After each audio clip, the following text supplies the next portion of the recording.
All right, Jeremy here, Jeeps Unlimited, partsbreakers.com, 303-666-9020, partsbreakers.com. Sorry, it's been a day. Anyway, here is a '03 to '06 frame.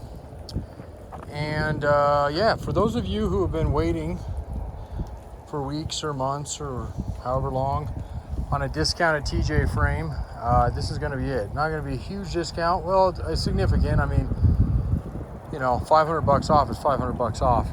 Considering I never, ever discount frames, unless of course they're bent. And if they're bent, we cut them up anyway. So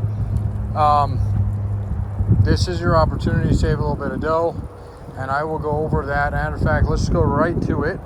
So we got this TJ in. This thing, I mean, you can tell most of everything you see black is all factory original black paint. I always say that because it's remarkable when you get to the Midwest, East Coast, or even you know, I was in Astoria, Oregon not too long ago, and how rusty it gets coastal. So considering the black paint is still on these things is amazing.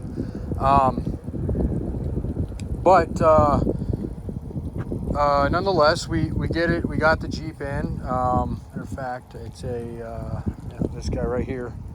So you can see, I mean, the tub is gorgeous. Matter of fact, the tub didn't have a spot of rust on it. No torque pockets, no nothing. Measured it. It was a straight unwrecked Jeep. So no concern there, but we always do it nonetheless. So you can see, so we can, you know, validate that it wasn't in a fender bender before, because it's hard to say. And then we scope everything. And then again, it just because the outside looks great, sometimes the inside. So I ran the scope down both rails and then fed it in these guys right here, and everything looked really nice. I got to about the middle and it looked pretty good, but there was one spot and I couldn't see any rust in there like you normally would see, but I seen light. And I seen light where there wasn't, you know, either a clean out hole or manufacturing hole or belly pound or side steps. You know, I seen something in it. So that got my attention and a little bit of a cause for concern. Obviously, we don't want to see light shining through metal. That's a bad thing. It's kind of an unusual area on a TJ to have rust issues. If you're going to have rust, you're usually going to have it in the back here or the front. And if you have it in those two, then you'll have it in the center. But rarely do you have a clean back half.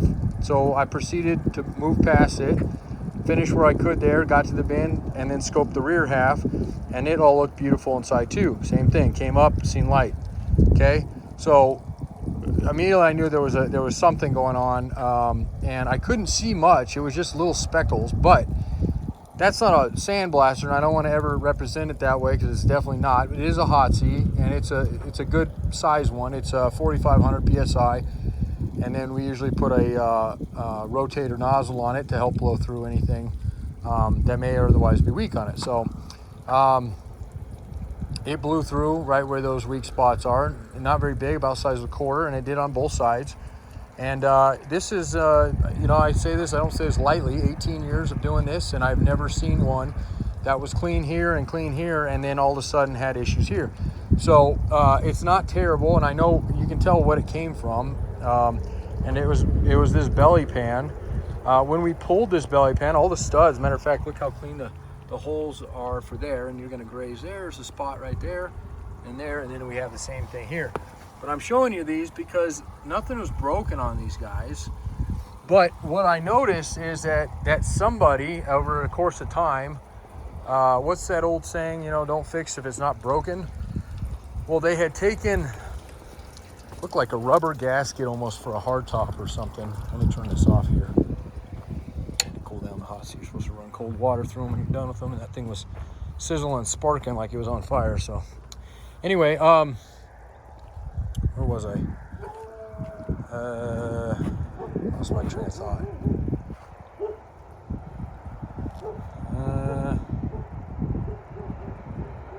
Oh, I know what I was saying. So yeah, so they had a rubber, somebody created a gasket, and they did it in between the frame and the skid plate. They put, it was a good half-inch size gasket in there, and then they cinched it down. And I think they probably pulled it at one time and thought maybe there was something missing in it. and it needed, because it's metal on metal, and obviously sometimes you don't want metal on metal, but in the frames world of TJs, that's just how they came. And I think because they did that, it was allowing it to trap sand in it. We don't use salt on the roads out here, and I think that's why the rest of this frame is so clean. But we do get sand. We have lots of it, and you can see it in the yard. We have this silty sand stuff out here, and it finds its way even on the most sealed things. It will find its way in. And when we pulled it off, the first thing I noticed is between the belly pan, the rubber, and the frame, there was a good amount of that silty sand in there. And so the vibration did what a floorboard does when you have carpet and you've been in the ocean and you don't clean it out. It just literally sands its way through. That's why every once in a while we'll see tubs like that. They're super clean tubs, but have little holes in them. So that's the only explanation I have on this guy. But our little loss on that will be a little savings in your pocket. Essentially, depending on where you're at, it will cover almost all of your freight, or hot shot as we like to use. We have our own. So I'll get through the rest of this frame, and I'll slowly show you that stuff a little bit better. You definitely, if it was me, you don't have to. It's obviously reinforced with the belly pan there, but it's rusted now. It's going to continue. If nonetheless, you could coat it with something cheap and just keep doing it every time you do an oil change, and that'd probably get you by. But I would probably go ahead and very least, plate it. You got to be careful, because it's obviously got to be flat there for your belly pan to attach fine there. You could cap it. I think that would be a little bit overdone. And then the other thing would be just to cut it out and either leave it or reinforce it back together. And that's what we would do, because we use our Jeeps a little differently out here. So nonetheless, the biggest thing on these videos, and you'll see our YouTube channel, I always call it the boring channel, unless you're looking for a frame or want to see kind of what your Jeep looks like without a Jeep on top of it, are these. So inform it to the guy that's looking or considering, because we want you to feel like you're here next to me, standing here and inspecting this thing with a fine-tooth comb. And I want you to know that what you see here, we've had a lot of these questions lately. This time of year is our frame season. But we've had a lot of people, hey, they bought a frame and they just want to reiterate, what frame am I getting? And ladies and gentlemen, the frame that you're getting when you buy a frame from us is the frame you're seeing in the photos and in the videos. It's the one, actually there's a few items we do this on. Doors, tubs, hard tops, tailgates, windshield frames, front clips, anything that's aesthetic, and then of course a frame, that what you see is what you get. We don't list this frame, doesn't represent the pile of frames we have out there. It's this one and this one only. We tag them, they have their own SKU. Our marketing company that we've had, we let go recently, but we're a great company, but they kind of pulling their hair out with us.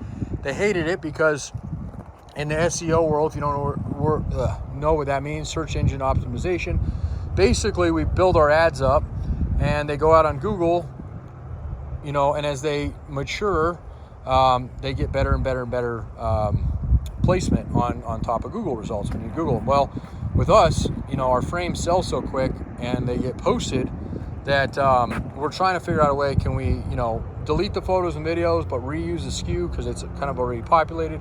Anyway, that's neither here nor there. The point is that you're going to get what you're seeing. What Chris or myself or anybody else here sends you is what's going to show up on your door. And I've never had a frame come back. I never want to have a frame come back. It would be too costly on everybody. Pain in your butt, costly on mine, and pain. So we do our due diligence. You'll get photos. I usually do 12 photos is what our site allows us to upload. And then we do a video. And the video gives you the up close and personal. So I almost always text these to people, and some people want to see them bigger, and that's fine. Just send it to yourself on a computer. And if you can't figure that out, that's okay. You can call me and I can do it for you. So all the bolt holes, I always show these because they're usually what breaks. Look, there's one right there, a little stud that broke off there. So this is a real common one. Now the good news is when I flip it over, you'll see, but you can get a wrench on that guy or a set of vise and pull that one, or we can do it for you. But these are almost always broken. Of course, those ones sometimes break as well. They just get weak on them. Yeah, and that's about it. So, okay, that's it.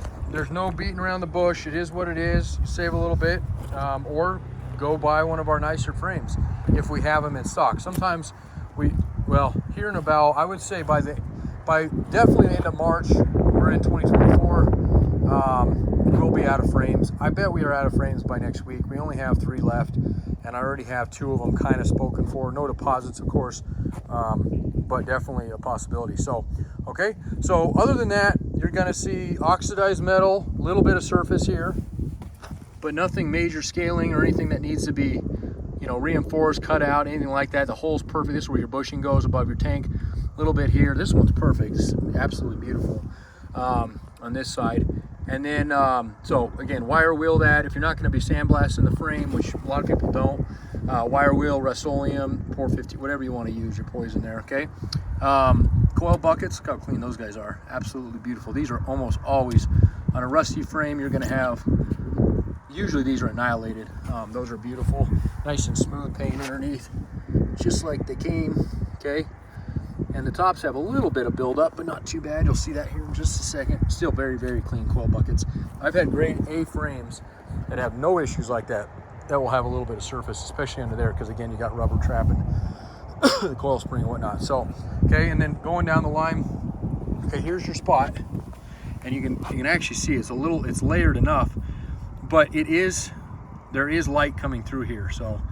Or when I hit it with the hot seat, you know, I had water coming out the frame. So, you know, I mean, look at how nice these threads are. I mean, I love that, because these are a pain in the ass to replace if they are broke, or worse off, if they break off, it's one thing, you can usually extract them, but if they are spun loose in there, you got to do their kind of major surgery to get these things replaced, like a big old nut cert on them. So anyway, the thinning area, I would say, is probably about that area there where it starts thinning, and it's obviously thicker, and then it gets thin, and then all of a sudden you're punched through right there. And if I had a quarter, I would imagine that's about the exact same size as a quarter, and I think the other side is almost identical. This is actually fine. This is solid. I mean, there's a little dimple here. I mean, you could probably come up with a cap that does the whole thing just to reinforce this. I'd get this at least cleaned out if you want to go that extent. Otherwise, you could do a light piece of steel here, you know, and whatnot. There's a couple options you can do to get that. If you want to spend a lot of time, you can. If you want to spend a little, you definitely can on that as well. So, all right, those guys there, it's always an easy indicator, an 03 to 06 frame. They had an extra, essentially like a skid or cross member, belly pan, whatever you want to call them, that protects the lower carriage. I only did that on the later ones. There's another nut cert in them, there and there, okay? And if you don't have that on your 03 to 06, you're probably just missing it or it didn't come with it. We sell those if you need one. It's just like a little strip of steel, not much on them, so, okay? Normally, my hot seat does a little bit better. I'd make one of my guys rewash this frame if I see them, because it's still a little grimy there, but I always like them to be as clean as possible. We don't paint them or prep them in any other way. I mean, I want you to see them as unmolested and virgin as you possibly can see here. And then, you know, we have no problem with coating them with paint before they leave if it's just something you're in a hurry and need them done. Those almost always break. Those are in good shape. Both threads are good there on top and bottom. And look at the holes here for your body mounts, okay? Those are excellent for your shocks there, and then all the way down, nice round. There's absolutely no scaling, no nothing. So just another indicative reason on how clean that frame really is. And those are all throughout like that. So, all right, let me flip her over and show you the bottom side. I'm trying to remember the orientation of this camera. The last time I did this, I showed the top side of it upside down. I'm sure that made all our viewers happy. Okay, so 6-cylinder frame. Your mounts are always 6 cylinders. You can always tell because they're close to these towers. Your 4 cylinders compensate for the shortness of the block. They sit back a little ways. Not going to go into what the difference is. If you have a 9702 and we don't have a 9702 frame available, which usually are the hard ones to get, we'll offer you one of these. And these ones will bolt up exactly the same way your tub, bumpers, axle, everything is identical. The only thing different on them is the gearbox at the front. We send you that, so you'll get the later gearbox. So if you need a gearbox, it's a good time to get a free one because we throw those in when you're doing that conversion. Your intermediate shaft, which is the lower intermediate shaft, that changes the angle on it for the shortness of that stubby box. And I'll go over that with you more in person if you like, or over the phone. And then, of course, the belly pan. And in this one, you'll get a nice clean grade A belly pan that'll come with it. Now, if you don't need a 9702 frame, you need an 0306, and none of that stuff interests you because yours is all in good shape, we can save you a couple $100 because we mark these up a little bit to allow for that conversion. So it's just bolt on. So if you don't need it or you have a source for that stuff, just let us know, and we'll get you down another, I don't know, it's about $300 for the going rate on those parts right now. Actually, they're a little bit more expensive. We usually build them a better deal for the package on this buying it here. So, I mean, this is a perfect example. This is where your sway bar goes. This is absolutely just buttered perfect, right? Both sides, not even a slip of any kind of scaling. None of your. These always, even on nice clean A-frames, this and these where these bumpers rest and they just vibrate around, these always go bad. There's always a little bit of scaling up here. So just again, show you how clean this frame is, other than that weird spot there. And again, never seen that one before, but sure won't be the last bizarre thing I see. Absolutely beautiful for your radiator support here. Again, perfect hole. Towers are in great shape, nice, clean, straight, and a little scratched up here. Looks like somebody was cutting something on top, and it didn't really get into the metal at all. Just went through the paint a little bit. And your motor mounts, those are nice and clean, rust free. And then look through here. I mean, look, ironically, this is the area right around here on the bottom that's got that. And looking at the top, and when we looked at it, we were like, oh yeah, no problem. This is going to be a beautiful one. Sage just goes to show you. So, but like I said, it's an excuse for somebody to get a little bit cheaper of a price. And yeah, we like offering those when we can. I mean, obviously, I'd like to get what we can out of these because they're expensive to buy, but you know, every once in a while it works out for everybody to just discount a little bit. It's something somebody's willing to work with. So back half of the frame, look at that, absolutely beautiful top. You got a couple areas that paint's come off and a little bit of top rust there, I'd say. Surface scale, definitely not oxidized. I always tell people oxidized metal. Oxidized is basically when you get bare metal and it flash rusts and it's smooth still to the touch. It hasn't had any buildup. This is a little bit beyond this. Not anything you need to repair, but I definitely get in here, wire wheel it, and get something coating it. And then same thing here with these top ones. This one's actually fine. This one doesn't need anything. Doesn't have anything on that side. Maybe a little bit on the outside. There's a little dirt in that one. Okay, let's see if I can get a better shot of that. The sun's kind of weird on this side, but you'll see the exact same over here. So a little bit of bubbling, but still excellent shape. Nothing I would do anything as far as repair work, just kind of maybe wire wheel it down. And I think that's it. Okay, questions, comments, concerns? This one's a little bit longer. Normally it's about 12 minutes long. This one will be right around 20. There's that stud, and I can pull this. I'm not worried about that one. It's real easy to do. You can heat it up a little bit, get a set of nice fights. You probably don't even need to heat that. Those usually come out pretty well. Want to know how that happens? Probably happen on install of a shock, because people take a long torque with an extension.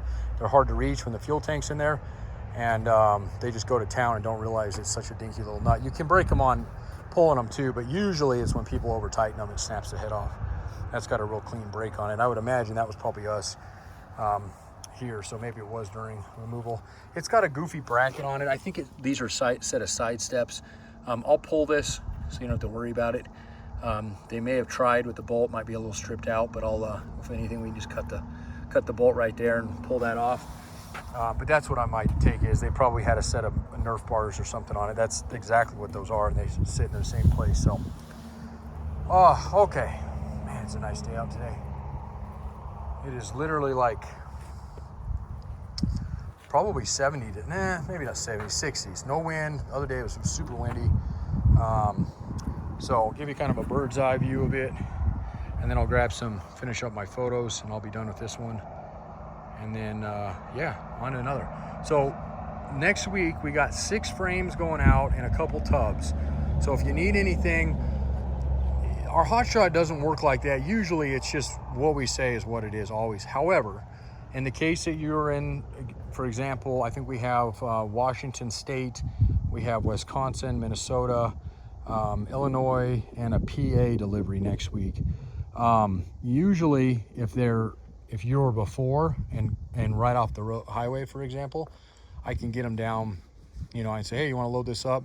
He's going to be right off the highway, or you meet him off the highway, and they'll knock, you know, $200 off the freight. So definitely give us a holler and let us know. If you're not in a huge rush, you can just kind of plan on that. You can buy the frame and then we can ship it later. You actually pay for the delivery not up front. You actually pay for the delivery when it shows up. So minus $100 on the broker fee, and then everything else is COD on delivery. So the frame itself is obviously paid up in advance. And yeah, that's it. So questions, comments, concerns, feel free to reach out. Otherwise, have a great day and enjoy the rest of this fine leap year. I think today is the last day. This is the 29th, I think, of February, if I'm not mistaken. Every 4 years we get this day. So a special day for some. We just had a little baby girl. I told my wife, and she was due the end of January. But I said we should try to plan it for this day, just kind of as a fun, you know, mess with her the rest of her life kind of thing, because I'm sure that would be weird. But anyway, for those of you who have birthdays today, happy leap year birthday. And yeah, we'll talk to you later. Thanks a lot.